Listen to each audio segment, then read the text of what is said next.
bilang bahagi ng makabuluhang pagdiriwang ng kaarawan ni Police Master Sergeant Antonino B. Aquino, Community Affairs and Development PNCO ng Virac Municipal Police Station, ay matagumpay na isinagawa ang isang supplemental feeding program para sa mga mag-aaral ng Igang Elementary School. Ang naturang aktibidad ay naisakatuparan sa pakikipagtulungan ng mga miyembro ng Kabataan Kontra Krimen at KK.Virac na nagsisilbing katuwang ng PNP sa iba't ibang programang pangkomunidad.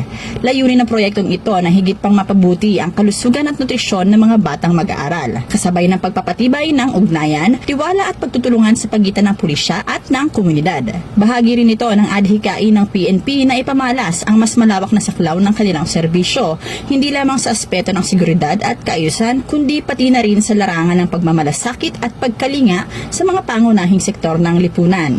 Ang Virac PNP ay patuloy na nagsisikap na maging kasangga ng bawat mamamayan sa paghubog ng ligtas, malusog at maunlad na komunidad.